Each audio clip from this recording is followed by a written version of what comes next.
प्यारे साथियों, बिहार बोर्ड के नंबर 1 चैनल विवेक स्टडी ऑनलाइन पर आपका बहुत बहुत स्वागत है। प्यारे साथियों, कर्ण प्रहार 2 में आपका फिर से मैं बहुत बहुत स्वागत करता हूं। समास आज पढ़ेंगे हम लोग कर्ण प्रहार 2 में। हिंदी व्याकरण 60 में 60 दिलाने की गारंटी। न पेपर लीक होता है यहाँ पे, न पेपर हैक होता है, पेपर क्रैक होता है, एग्जाम क्रैक होता है। प्यारे साथियों, समास बिना वक्त गवाए जल्दी से स्टार्ट करेंगे। समास में समास वो चौथा चैप्टर हम लेकर के आ गए हैं, समास, है ना। चौथा चैप्टर आपके लिए लेकर के आ गए हैं, समास। अगर समास का अर्थ पूछे संक्षेप या संक्षिप्त, यानी कि छोटा सा छोटा रूप होता है प्यारे साथियों समास का अर्थ। दो या दो से अधिक पदों के मेल से बने नया पद को क्या कहते हैं? समास कहते हैं। यानी कि आपसे पूछ ले समास में किसका मेल होता है, तो पदों का मेल होता है ना। समास में पदों का मेल होता है, याद रखिएगा। दो या दो से अधिक पद मिलते हैं इसमें, तो एक नया पद बनता है, जिसको आप क्या कहते हैं? वो समास कहते हैं। आ जाता है परिभाषा को लेकर के ऑब्जेक्टिव, कि दो या दो से अधिक पदों के मेल से बने नया पद को क्या कहते हैं? तो समास कहते हैं। और समास में किसका मेल होता है? तो पद का मेल होता है, याद रखिएगा। समास के कितने अंग है? तो 4 अंग है। पूर्व पद, अंतिम पद, समासिक पद, समास विग्रह। ये क्या होता है हम आपको बताने वाले हैं अभी, फटाफट से ध्यान दीजिए बुआ, है ना। उदाहरण देखिए, रसोई घर एक समास है।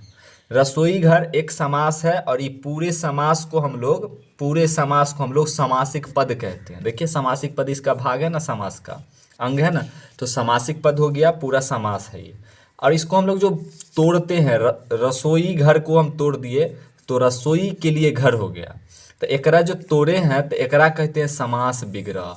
क्या कहते हैं? वो समास विग्रह कहते हैं। आई देखिए, पहला वाला पर आया तो पूर्व पद, पहला वाला पर आया तो पूर्व पद, अंतिम में देखिए घर है तो ये हो जाएगा अंतिम पद। तो समास के 4 अंग। गंगा जल में देखिए, वह गंगा जल को तोड़ दीजिए तो ये गंगा जल पूरा जो हो जाएगा समासिक पद हो जाएगा, यानी कि ये समासिक पद हो जाएगा। और यहाँ पे इसको तोड़िएगा तो गंगा का जल हो जाएगा, गंगा का जल हो जाएगा।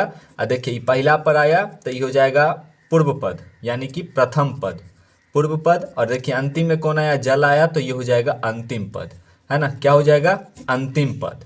और देखिए, ये पूरा का पूरा जो विभक्त किए आप, इसको तोड़े हैं समासिक पद को, तो इसको हम लोग कहते हैं समास विग्रह।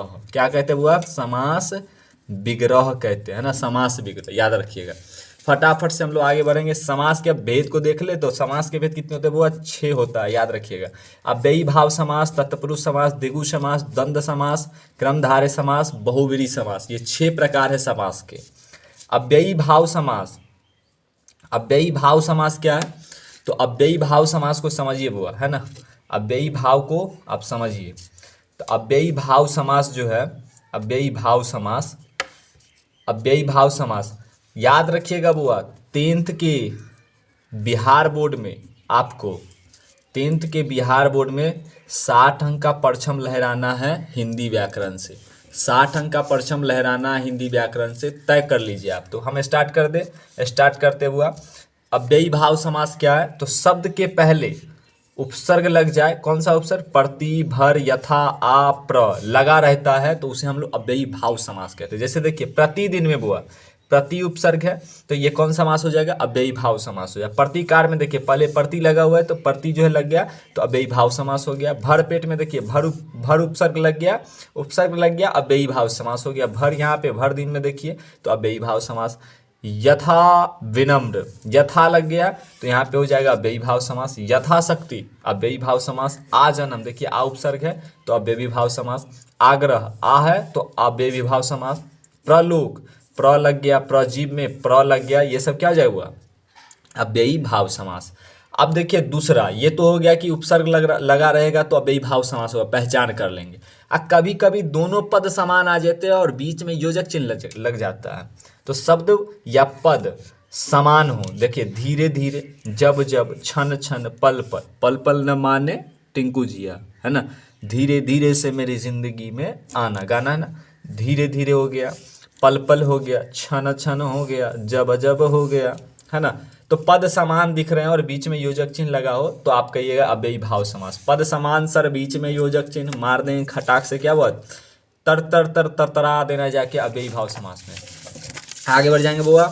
दूसरा हम लोग देख ले द्वंद्व समास, है ना। द्वंद्व समास क्या है? तो पहला पद का दूसरा पद उल्टा होता है, यानी कि 2 पद दिए होंगे इसमें, तो पहला पद जो होगा वो पहले पद का दूसरा पद जो होगा वो उल्टा होगा, विलोम होगा, बीच में योजक चिन्ह लगा होना चाहिए, ये वाला चिन्ह, है ना।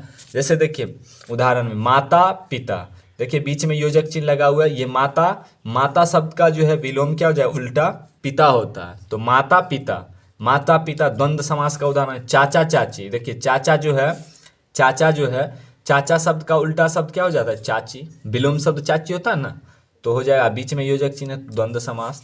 लड़का लड़की, देखिए लड़का का उल्टा शब्द क्या हो जाएगा, लड़की, और बीच में योजक चिन्ह है द्वंद्व समास। शिव पार्वती, देखिए शिव का उल्टा पार्वती होता है, बीच में योजक चिन्ह द्वंद्व समास। शिव गौरी, शिव और गौरी, देखिए शिव गौरी, शिव है और उल्टा होता है इसका गौरी, तो हो जाएगा द्वंद्व समास। राधा कृष्ण, देखिए राधा, राधा का उल्टा वो क्या होता है, कृष्ण होता है और बीच में योजक चिन्ह द्वंद्व समास।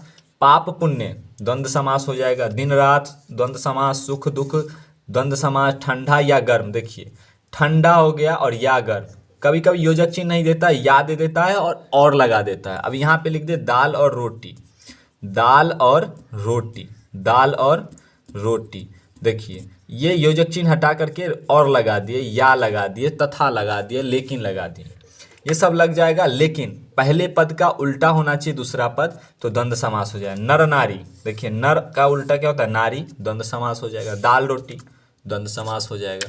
पहचानने का सिंपल ट्रिक है, पहला पद का दूसरा पद उल्टा, बीच में योजक चिन्ह, योजक चिन्ह नहीं भी लगाओ ना, योजक चिन्ह नहीं भी लगाओ तो फिर भी हो जाएगा। अब तीसरा देख ले, द्विगु समास। पहला पद संख्यावाचक होगा, भैया हो बहनी हो सबको शेयर कर दीजिए, आप सभी को हम कह रहे हैं, सभी को शेयर कर दीजिए, धरधरा देना है और एग्जाम में जाके तरतरा देना है। बिहार बोर्ड क्लास 10th के एग्जाम में तरतरा देना है जाके, है ना, एग्जाम क्रैक कर दीजिए आप लोग। यहाँ से दिया जा रहा है, समझिए एग्जाम का पेपर क्रैक हो गया आप। द्विगु समास, पहला पद संख्यावाचक होगा, याद रखिएगा संख्या होगा। देखिए त्रिभुज, त्रिभुज का मतलब तीन, तीन त्रि से तीन हो गया कि नहीं हो गया, तो संख्या का बोध कराया, द्विगु समास हो जाएगा। चौराहा, चौराहा, चार राहु का समाहार, चार जो है द्विगु समास हो जाएगा। पंचवटी यानी कि पांच का बोध कराया, द्विगु समास। षटकोण, सात का बोध कराया, यहाँ पे हो जाए द्विगु समास। सप्ताह, सप्ताह मतलब 7 दिन, द्विगु समास। नवरात्रि 9 दिन, द्विगु समास। दशहरा हुआ 10 दिन, यहाँ पे द्विगु समास। त्रिफला 3 दिन का बात कर रहा है तो द्विगु समास। सप्तवर्ष यानी कि 7 दिन का बात कर रहा है, द्विगु समास हो जाएगा। उसके बाद देखिए 2 दिन, ये तो सिंपल है, 2 है तो क्या हो जाएगा, द्विगु समास। चार पाई यानी कि चार का बोध करा दिया, द्विगु समास हो जाएगा। आपको समझ में आ गया होगा। द्वंद्व समास में पहला पद का दूसरा पद उल्टा होगा, द्विगु में वो संख्यावाचक होगा। आप देख लिए तत्पुरुष समास, कारक चिन्ह का लोप होता है इसमें, यानी कि कारक चिन्ह आपको दिखेगा नहीं। नेत्रहीन, हम लोग नेत्रहीन कहते तो नेत्र से हीन, देखिए से आ गया तो ये कारक चिन्ह है, यहाँ पे छुपा हुआ था तो तत्पुरुष समास हो जाएगा। धनहीन, धन से हीन, देखिए कारक चिन्ह छुपा हुआ था, हम कारक चिन्ह को दिखा दिए, वो तत्पुरुष समास होगा। रसोई घर, रसोई के लिए आलय या रसोई के लिए घर, आलय को घर कहते हैं, के लिए आ गया वो कारक चिन्ह है तो यहाँ पे क्या हो जाएगा, तत्पुरुष समास। राजा, राजपुत्र, तो राजा का पुत्र, यहाँ पे देखिए कारक चिन्ह आ गया, यहाँ पे तत्पुरुष समास। गंगा जल, गंगा का जल, तत्पुरुष समास हो जाएगा। गरीब पुत्र, गरीब का पुत्र, तत्पुरुष समास। कर्मवीर, कर्म से वीर, तत्पुरुष समास। कारक चिन्ह आ रहा है वो। पाप मुक्त, पाप से मुक्त, यहाँ पे हो जाएगा तत्पुरुष समास। शिवालय, शिव के लिए आलय, ये हो जाएगा तत्पुरुष समास। सब कारक चिन्ह आ रहा है। विद्यालय, विद्या के लिए आलय, विद्या के लिए जो घर होता है विद्यालय कहलाता है, तत्पुरुष समास हो जाएगा। जितना भी कारक चिन्ह है देखिए छुपा हुआ था, यानी कि इसलिए कहते कारक चिन्ह का लोप होता है, लोप का मतलब छुपा हुआ। इसके बाद है पचमा, क्रमधारय समास। पचमा क्या हुआ, क्रमधारय समास। क्रमधारय समास किसको कहते हैं, क्रमधारय समास का परिभाषा नहीं जानेंगे, किसी भी समास का परिभाषा नहीं जानेंगे, सिंपल पहचानेंगे। आपसे पहचानने के लिए प्रश्न किया जाता है बिहार बोर्ड में, है ना, बिहार बोर्ड मैट्रिक परीक्षा में। क्रमधारय समास क्या है, तो क्रमधारय समास की पहचान तोड़ने के बाद है जो या के समान लग जाए तो आप कहिएगा वो क्रमधारय समास का उदाहरण है। देखिए परमात्मा, तो परम है जो आत्मा, परमात्मा होगा। परम, इसको हम लोग तोड़ेंगे, परमात्मा को जो हम लोग तोड़ेंगे तो क्या हो जाएगा, परमात्मा को तोड़ेंगे तो परम है जो आत्मा, तो वही तो है परमात्मा, यानी कि परम है जो लग गया, कर्मधारय समास का उदाहरण हो जाएगा। महाराजा, महा है जो राजा, यानी कि महान है जो राजा, तो उसको हम लोग कर्मधारय में रखेंगे, है जो लग गया। राजपुरुष, राजा, राजा के समान पुरुष, यानी कि राजा के समान पुरुष, तो यहाँ पे हो जाएगा कर्मधारय समास। घनश्याम, घन के समान श्याम, कर्मधारय समास का उदाहरण है। महान है जो कवि, है जो लग गया कर्मधारय समास। काली मिर्च, काली है जो मिर्च, कर्मधारय समास का उदाहरण है बुआ। समझने में कोई दिक्कत है जल्दी से बच्चों जो है कमेंट कर दिए, सर हमको समझ में नहीं आ रहा है। 100% के साथ कह रहे प्यारे साथियों, बिहार बोर्ड में तरतरा देना है आपको। अब आ जाइए बुआ लास्ट प्रकार में, बहुव्रीहि समास। बहुव्रीहि समास में अक्सर देवी देवता के नाम आते हैं।